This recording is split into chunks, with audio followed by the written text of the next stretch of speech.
le fondement de l'existence et du bonheur. Je veux vous faire voir, comprendre, goûter ce que peut être la sagesse qui illumine chaque existence.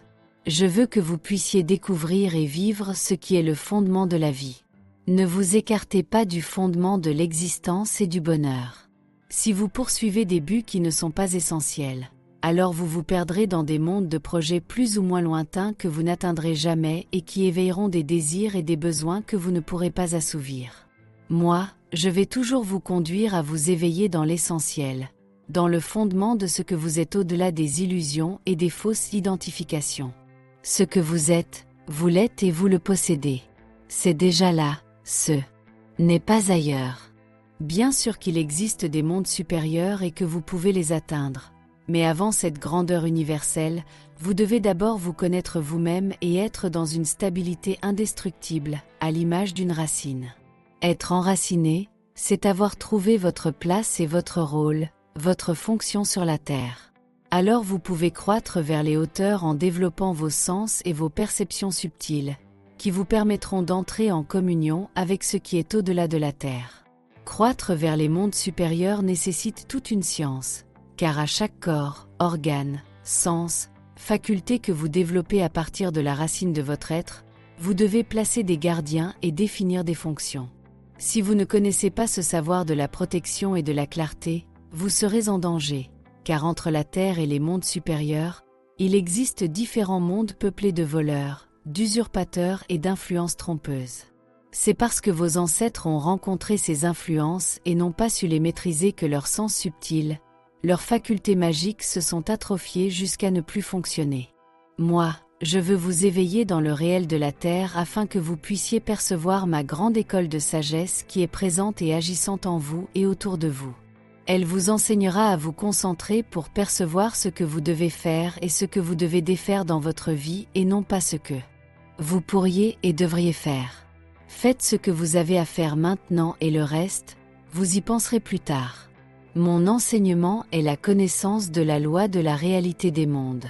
Par son application, vous pouvez être présent dans votre vie, être concret et agissant. Soyez conscient que chaque jour est un moment particulier pour accomplir une œuvre et poser un pas.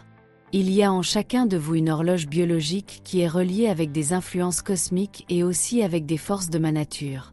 Mais vous semblez avoir oublié ces vérités et vivre comme si elles n'existaient pas. Je suis bien consciente qu'une grande partie d'entre vous ne vont pas comprendre la grandeur et la haute valeur que peut avoir ma deuxième initiation que je veux vous transmettre. Il va vous falloir faire un grand travail sur vous-même pour parvenir, avec le temps, à réellement comprendre et assimiler cette sagesse. Vous devez entrer dans la grandeur, non pas celle qui appartient au monde supérieur, car moi, je ne suis pas dans les mondes extraordinaires et lointains et je n'y serai jamais. Je suis simple, naturel et proche de vous. C'est cette grandeur-là que je veux que vous découvriez et que vous appreniez à mettre en mouvement afin de vivre avec elle dans votre quotidien. Je suis le fondement, la bonne terre, ce qui rend l'existence de l'homme heureuse. Si l'homme possède une mémoire, un savoir-faire, une force, une intelligence, c'est grâce à ma tradition et à ma deuxième initiation. Sans la transmission des lignées, l'homme aurait tout perdu. Il serait incapable de sauvegarder quoi que ce soit. À travers les âges, les générations, les incarnations successives, l'homme voyage sur la terre en s'efforçant de devenir un être meilleur. Comprenez, lorsque je parle de l'homme, c'est des êtres de tradition et de respect, c'est-à-dire des animistes, car les hommes qui vivent avec la philosophie occidentale ne m'intéressent pas et n'ont pas d'existence pour moi. Aujourd'hui, seuls les Esséniens, les animistes m'intéressent, car vous portez ma tradition et vous voulez me rencontrer d'une façon juste. Si les hommes veulent me connaître, alors, qu'ils deviennent enfants de la lumière, qu'ils s'approchent de moi à la manière des Esséniens, des Esséniennes. J'espère que cela sera compris définitivement et qu'il n'y aura pas de confusion lorsque j'utilise le mot homme. Ce mot, pour moi, signifie Essénien et rien d'autre. Je veux vous faire comprendre que celles et ceux qui aspirent à connaître leur lignée et à savoir ce qu'ils ont à transmettre sont en réalité dans un courant de lumière qui est lié à l'immortalité sur la terre. Ce courant, cette lignée royale nécessite un éveil, une discipline et un grand travail sur soi, car c'est un courant de créativité. Le courant de la mort, lui, est passif et inconscient, il suffit de se laisser porter et emporter. C'est cela la philosophie occidentale, un courant de mort, et c'est en lui que les hommes ont été éduqués. Rencontrer l'autre courant nécessite un éveil, une conscience magique, un travail sur soi pour faire apparaître la divinité et la royauté de Dieu. Être animiste, c'est entrer dans ce courant du corps de Dieu. Pour cela, vous devez connaître la source, la racine, le potentiel, les organes, les facultés, car chacune de vous est un organe du grand corps de Dieu qui doit être vivant et transmis pour les générations futures. Dans le monde de l'homme, vous avez été éduqués et programmés afin d'être des fonctionnalités d'un système qui n'est pas divin et qui conduit vers le néant. Cette programmation éteint votre lumière intérieure, car elle vous imprime et vous dicte de l'extérieur. L'animiste doit s'éveiller de l'intérieur, s'individualiser et devenir agissant dans la nation afin de faire apparaître le corps parfait et collectif qui permet à Dieu d'apparaître. Alors tout est vivifié et la transmission peut se faire pour les générations futures. Il ne s'agit pas de transmettre un savoir mort, mais une existence de Dieu qui est immortelle et qui doit continuer à exister à travers les temps par la jeune tradition, une lignée, un nom. Aujourd'hui, vous venez me rejoindre au nom de l'ancienne tradition des Esséniens et c'est au nom de notre alliance que je vous demande de vous éveiller dans le réel, de travailler sur vous pour vous connaître de l'intérieur, de retrouver vos mémoires et de découvrir votre racine et ce qu'elle porte. Vous devez savoir qui vous êtes devant moi et aussi ce que vous transmettez. Je ne vous parle pas de l'héritage physique. Ce n'est pas négatif de transmettre un capital dans ce monde, mais je vous parle de la lignée royale de Dieu et de son corps.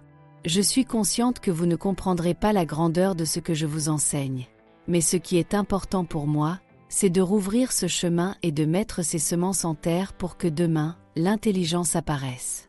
Et que ce savoir vous soit tellement évident qu'il deviendra le fondement de l'éducation de vos enfants. Vous prendrez alors la décision de les conduire à devenir des êtres de transmission du précieux à travers le temps. Comprenez que le vrai savoir de ce que vous êtes et de ce que vous devez transmettre pour continuer à vivre ne viendra pas de l'extérieur, mais essentiellement de l'intérieur. C'est à l'intérieur qu'il y a la vie. L'extérieur est passif et appartient à la mort. C'est le monde de la coquille. À l'intérieur, il y a la vie, le germe qui doit s'enraciner, croître et transmettre la semence. Les vertus, les qualités, les écritures, les mémoires, les intelligences qui sont votre résident en vous et non à l'extérieur. Elles doivent s'enraciner en vous et non à l'extérieur. L'extérieur peut être un support, mais il n'est pas la source. C'est l'intérieur qui vous permettra de vous unir avec les mondes invisibles à travers des esprits, des génies et des intelligences qui vivent dans la nature, les mondes subtils et magiques. Lorsque vous transmettez la lignée royale de Dieu, c'est à travers ces mondes invisibles et magiques et c'est pourquoi cela peut perdurer à travers les âges et les générations. Les mondes des génies, des égrégores et des esprits sont vos amis et vos alliés.